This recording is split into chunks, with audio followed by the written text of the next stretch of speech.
If we were to tax the 1%, those mega corporations and the billionaires, the ultra wealthy, we could raise so much money to invest in making people's lives easier.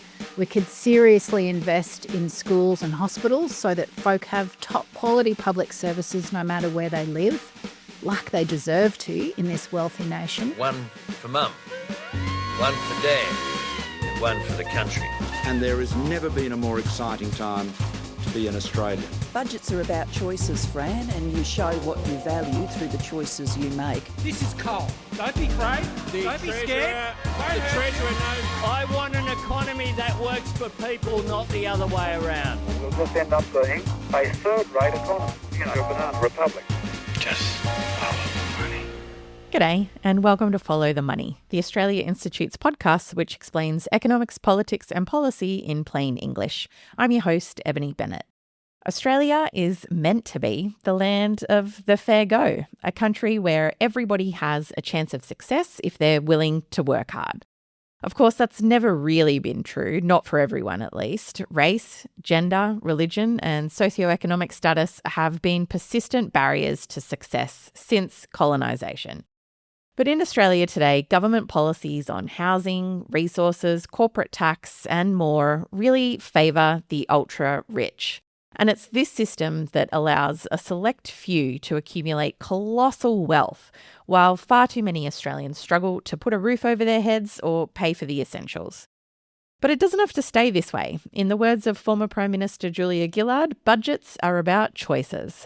And in the lead up to this federal budget, there are plenty of options on the table for the government to turn the myth of the fair go into a reality for far more Australians. This week, I'm joined by Leader of the Australian Greens and Senator for Queensland, Larissa Waters, and we discussed Australia's housing crisis, wealth taxes, gas exports, and the Greens' new Tax the 1% campaign. We start with Larissa explaining what this campaign is all about. Well, it's great to be with you, Eb, and thanks to the excellent work of the Australia Institute on various different reform proposals, which we hope to see some action on. But what so far Australians haven't yet seen any movement on from their government is fixing wealth inequality. And so the Greens have announced last week that we're going to be pushing for a tax on the 1% because we are sick of ordinary people struggling to make ends meet, which has been made worse by the fuel crisis thanks to this illegal war that our government has backed in. While billionaires and big corporations continue to make record profits. So it feels like ordinary Australians are really feeling it and are deep in a cost of living crisis, but not everyone's feeling that way. The ultra wealthy and the big corporations are doing very nicely out of this economy. They're doing even better since the illegal war began. Their profits are skyrocketing and we see diminishing investment in public services. Now there's threats of cuts to the NDIS. Grocery prices are going up, housing prices have continued to go up, and ordinary people are struggling to get by. So we think it's perfectly reasonable to say, let's make sure that the 99% can actually have a decent life by making the 1% pay their fair share of tax. And how are you proposing that you would go about that? So you've talked a little bit about billionaires there and about corporations. How would you achieve this essentially? Well, we've just launched a huge online campaign to build momentum for a tax on the 1%. And we know that's an enormously popular concept because people can see their lives getting harder, but they see the rich getting richer and the big corporations getting away with 1 in 3 of them not paying any corporate tax at all. And they can see the wealth of billionaires going up by some $600,000 every day. So we are planning to mobilise the 99% to build momentum and pressure for a fairer kind of tax system. And that starts with making the 1% pay their fair share so that the government could invest in the services that all of us rely on and invest in actually making life easier for ordinary Australians. So we're kicking off with a barnstorm next week and we'll be doing town halls right around the country. And we're inviting people to not just participate online, but to rock up and join us at door knocks to spread the word around the community. that if we had a fairer tax system, people could have a better life, and that actually politics should be about delivering for ordinary Australians. It shouldn't be about just making the 1% even wealthier while the rest of us suffer. So how bad is this issue of inequality and this growing gap in living standards between, I guess, average people, low and middle income earners, and the 1%, not even just high income earners, but the people who are at the very other end of the spectrum, the super rich?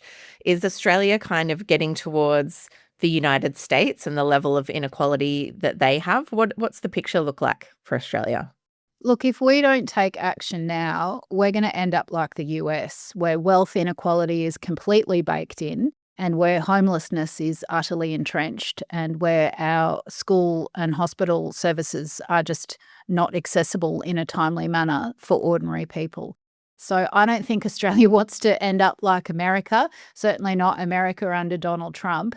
And yet we see our government showering Donald Trump with billions for nuclear submarines that we might never get, and now saying that they will cut the NDIS and cut other services that Australians rely on.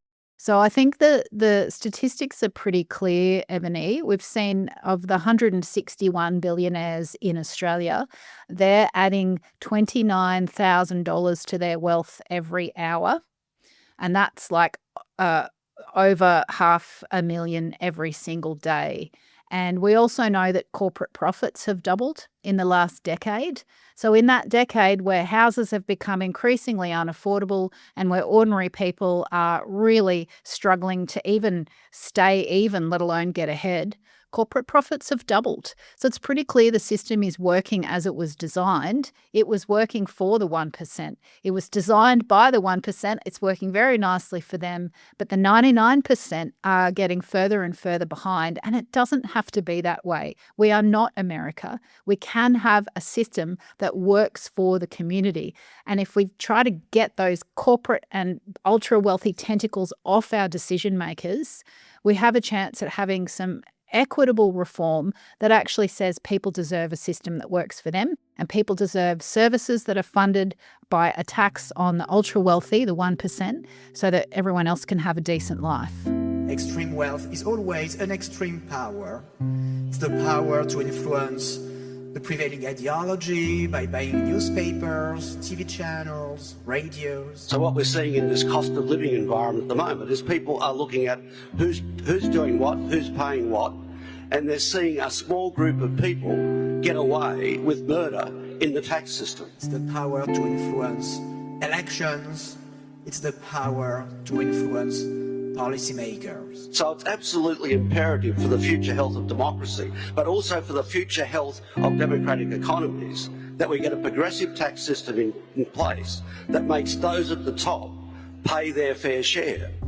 I've just got back from a conference in Europe where I was fortunate enough to hear Gabriel Zucman, the French economist, and he wrote a report for the G20 arguing for kind of a minimum unavoidable wealth tax for the super rich, for billionaires, essentially.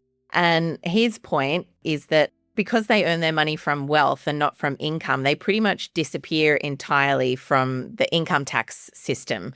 So you and I pay tax on our incomes, but after a certain point, billionaires just kind of disappear from that entirely. And his point, I guess, was that billionaires have no right to pay no tax, essentially. And so there's got to be some kind of minimum unavoidable tax that they pay. Have you looked at anywhere overseas where wealth taxes or higher taxes on corporations, what kind of policies have you been looking to for inspiration overseas? Look, Ebony, you're so right to point out that people's wages are taxed quite heavily, but the wealth of the 1% is not. Their assets are entirely treated separately and they get so many discounts and they can avail themselves of so many loopholes that actually their wealth itself is not taxed at all. Income is, but not wealth. Now, we think when that wealth is going up so much every year while everyone else struggles to get by, then why are we not implementing a wealth tax to get some of that fairness back into our system? And you're right to point out that many nations around the world have chosen to do this, and it's worked for them. It's worked for inequality of wealth, and it's worked for them to have a fairer society with better funded public services. So countries like Spain, countries like Norway, there's a list of a few different jurisdictions, different countries who have taken this approach, and the sky hasn't fallen in. In fact, life's gotten a lot better for the citizens of those countries. And a lot of the scare campaigns about the ultra wealthy fleeing the country to go somewhere else, none of that's eventuated. So I really think there's a lot to learn from the design of other countries' wealth tax systems, and exciting proposals like the French economist you've just referred to that Australia really should be seriously considering. And I guess in the Australian context, are there kind of some worst offenders? I think we've seen throughout this inquiry around a gas tax that in particular gas export companies are some of the worst offenders of kind of not even paying, some of the minimum taxes that the gas export industry should be paying, like the petroleum resource rent tax. Broadly speaking, how bad is the picture for corporations in particular in Australia? Yeah, so look, corporations are having a whale of a time right now, Ebony. They were already absolutely fleecing people at the Bowser and at the checkout and avoiding tax like there's no tomorrow. And then, hey presto, the latest illegal war by Donald Trump and Benjamin Netanyahu has sent their profits even further, stratospherically up, compared to the fact that everyone else is having a tough time. So people are used to going to the supermarket and being completely ripped off. And unfortunately, the war is going to make that even worse. There was a projection that Coles and Woolies are going to make an extra $125 million in annual profits thanks to the war. And we know that the share prices of gas giants like Santos and Woodside have already gone through the roof. And in the first month of the illegal war on Iran, the top 100 global coal and oil and gas companies made $30 million every hour. That was a figure that was just released a week or two ago, and it blows my mind. Like, they are making bank off this illegal war, and they were already doing very nicely for themselves. So what the Greens have been saying, and we're joining the campaign that a lot of other fantastic organisations are promoting, including the Australia Institute, including the ACTU, ACOS, the Council of Social Services, and lots of other community groups. We're saying Australians should get the benefit of these windfall gains that these export gas companies are making in a wartime era. And we think a minimum of 25% gas export tax is only fair for what is Australians' resources. It belongs to us, and yet more than half of it is exported entirely royalty-free. These gas companies have got such a sweet deal. They're not paying much corporate tax. They pay virtually no petroleum resources rent tax because of the way that tax was designed. And now they're making extra windfall profits because of the war. And we think that Australians should get some of that value. It is our resource, and people are desperate for the help. If we put in a minimum 25% gas export tax, we could raise $17 billion every year. And that could be reinvested back into things like helping the cost of living, investing in electrification and renewables so that the next time there's a fuel crisis, we're not all scrambling while the petrol companies laugh all the way to the bank. So we think this is a really good fairness move, and we're piling the pressure on the government to do this in the upcoming budget.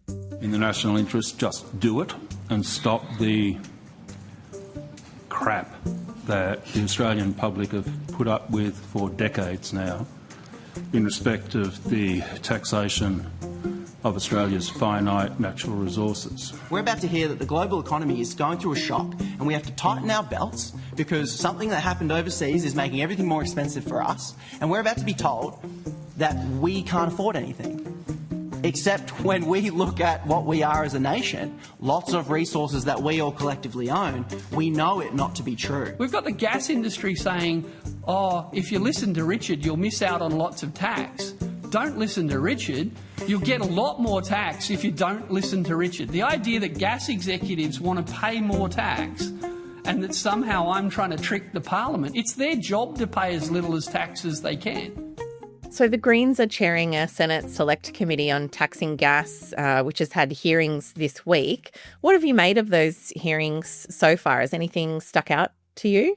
Oh, look, it's been so great to have those hearings underway this week. And my colleague, Steph Hodgins-May, who's chairing the inquiry, has done an outstanding job so far. We had some really powerful evidence from economists, including Richard Dennis from the Australia Institute, Conrad Benjamin, also known as Punters Politics, and a whole lot of other experts, including some, former very senior economic public servants like Dr. Ken Henry. And they're all saying that gas companies are ripping us off, they are robbing us blind, and they're nowhere near paying their fair share of tax, and that a minimum 25% gas export tax would be an excellent way to get some value back for Australians for our resource, and is particularly timely when those companies are now making obscene wartime profits. So that was really encouraging to see the breadth of support for this proposal. And then, of course, we had some of the gas companies appear and cried poor and tried to bamboozle with various figures and, had a bit of a barney with the Australian Tax Office. But what's really clear, we got Shell, let me just check, it was Shell conceded that they had paid no PRRT in the 10 years up to 2024, which was very damning.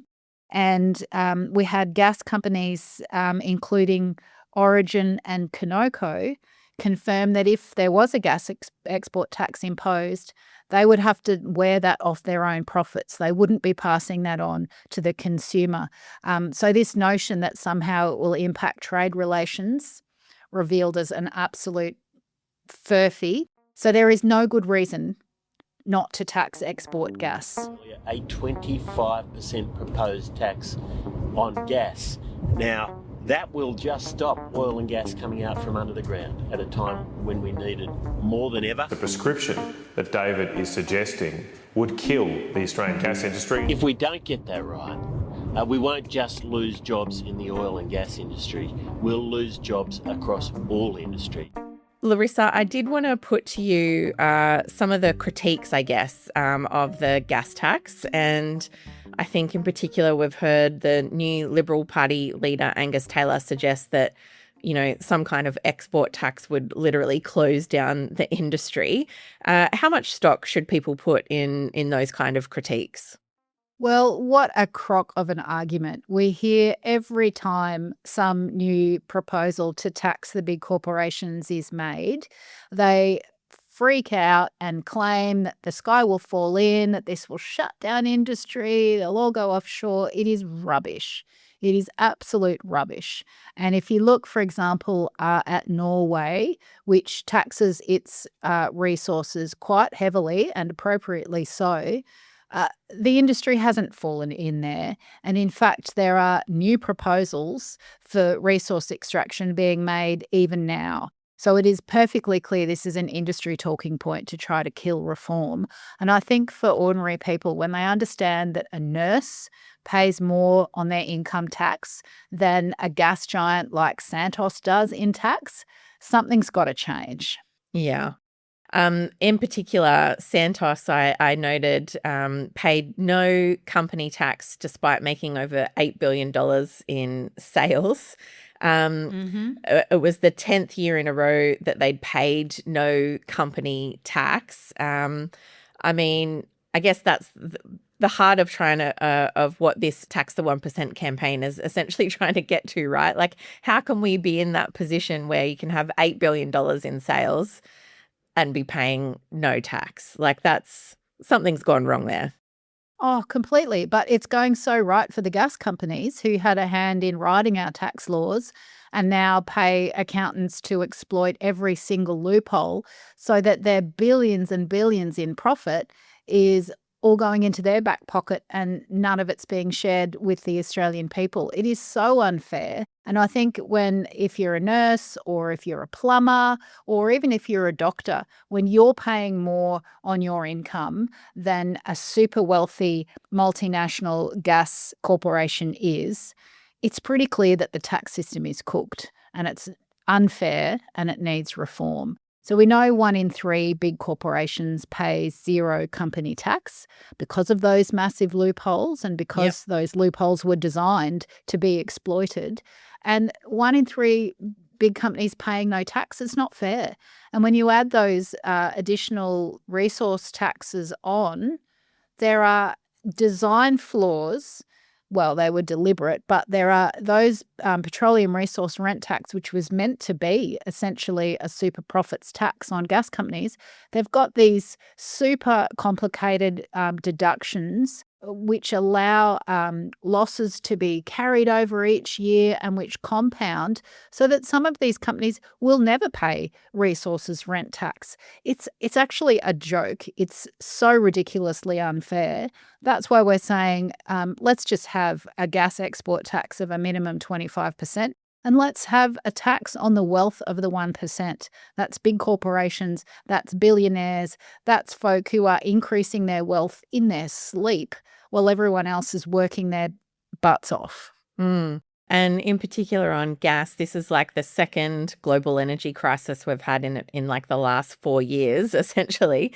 And like it's really notable, I guess, that ordinary people are paying huge costs for these wars in terms of energy prices going up. And as you said, seeing none of the benefits. But I want to turn now to one of the other major issues where we see this really big gap between rich and poor, which is the housing crisis. It's, I think, one of the clearest ways that people can sense that things have changed, that even if you work really hard, have a good job, even if you make a decent income, that increasingly having access to be able to buy a house or even to rent somewhere reasonable just feels more and more difficult and indeed out of reach for many people. I guess I want to talk to you about that aspect of that growing gap between rich and poor. How bad is the housing crisis in Australia at the moment, in your view? Look, we are deep in a housing crisis here in Australia. We're meant to be a wealthy nation, and yet homes have never been less affordable. And our tax system is written so that professional property investors can accumulate homes like a dragon sitting on a pile of gold, and they get taxpayer subsidies to do that, whereas aspiring first homeowners, they just simply can't compete. The tax system makes it easier for a professional property investor to buy their 60th house than it does for someone to buy their first. And that is so obscene. And in the last few decades since these property investor tax perks have been on the books, you've seen the price of houses absolutely skyrocket. And with that, of course, goes the cost of rent. So people are madly saving to try to afford an incredibly expensive house. They rock up at an auction.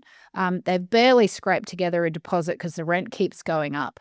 And then they're absolutely outbid by professional property investors who've got the taxman on their side, making it easier for that property investor to buy the property than for an ordinary Australian to simply have a home of their own. That is such an insult to the fact that it's meant to be part of the Australian dream to own a home.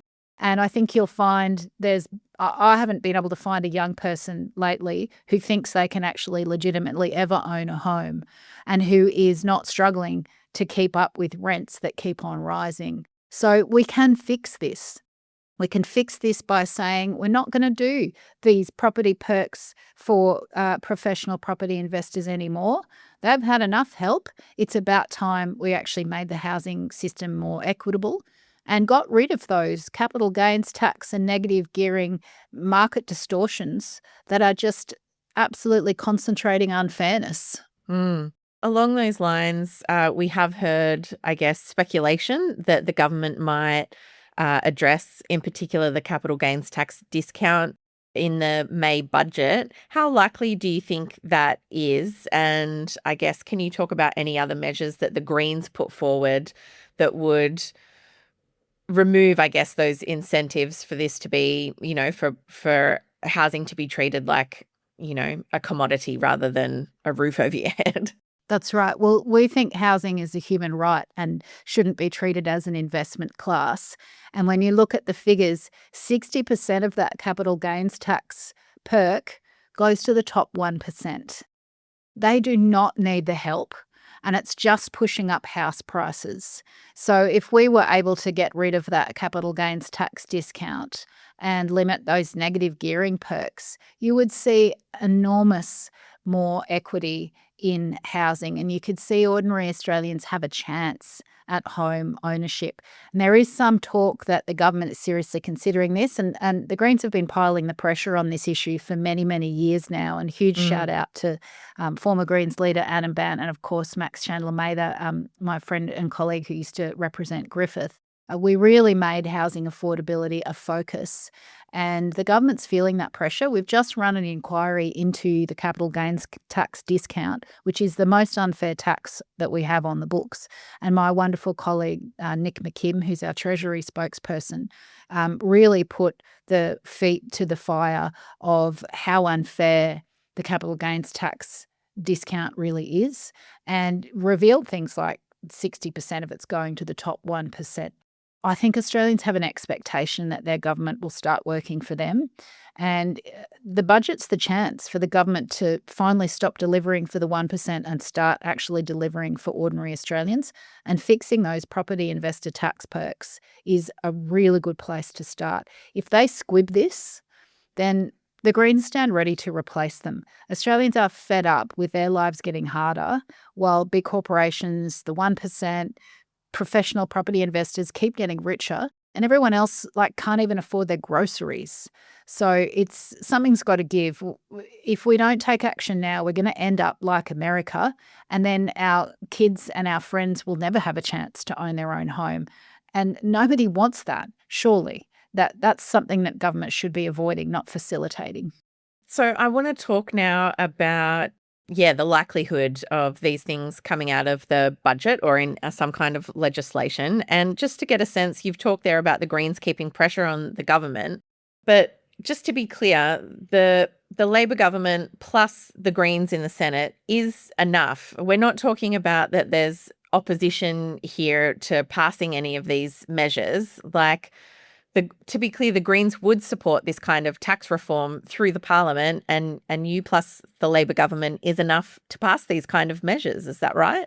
The only barrier to genuine tax reform, whether that's making homes more affordable or whether that's taxing the 1%, at the moment, the only barrier is the government's desire to be better. Because, as you've rightly said, they've got a majority in the House of Representatives where government is formed, and in the Senate, if they choose to work with the Greens, we can pass things quick as a flash. And the Greens are here to help people and to protect the planet. And we will pass good reforms that eases the pressure on people's daily lives. And if the government still don't take that opportunity, they wear complete responsibility for locking people out of home ownership, for sending more people into poverty, and for lining the pockets of the 1% and the big corporations. Now, what a legacy. That's a legacy that neoliberal former Labor governments would be proud of, but it's not what Australians want. It's not what they voted for, and it's not what they deserve. And Larissa, just to finish up, we've obviously been talking a lot about taxing the 1%, but to come back to the 99% of Australians, if the Greens were successful in pressuring the government to implement some of these reforms that you're talking about, what would you like to see that revenue spent on in terms of making life a bit easier for the 99%? Oh, if we were to tax the 1%, those mega corporations and the billionaires, the ultra wealthy, we could raise so much money to invest in making people's lives easier. We could seriously invest in schools and hospitals so that folk have top quality public services no matter where they live, like they deserve to in this wealthy nation. We can invest in making public transport free everywhere forever and actually start giving the regional folk around the country some public transport that they could use. We could help get households off gas and onto solar and batteries. You wouldn't have this divide between renters and homeowners when it came to affordable energy bills and the clean energy transition. We could make childcare free. We could put dental and mental health care into Medicare so that you could actually get your teeth looked at. You could get the mental health care support that you need. Like, just imagine if people could have a system that works for them with those well-funded public services, more money in their pocket to deal with what is a deep cost of living crisis, and actual investment in that transition to clean energy, which we know will keep us all safe going forwards.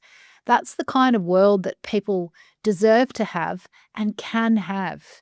If the government shows some courage and stands up to the 1% and the big corporations that donate to their re-election campaigns and have successfully bought them off so far.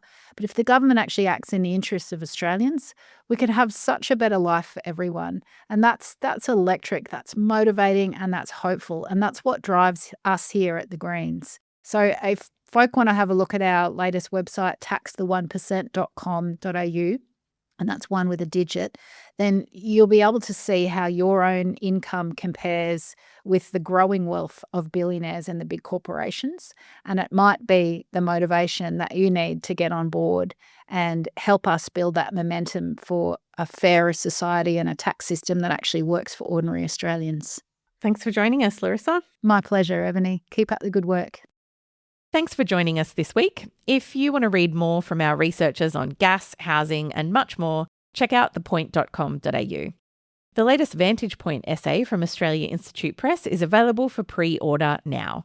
In Rich Kid, Poor Kid, The Battle for Public Education, best-selling author and Walkley Award-winning journalist Jane Caro examines the origins of Australia's public education crisis. In the essay, Caro lays bare decades of poor policy choices and outlines what governments can do to create the public education system Australians deserve.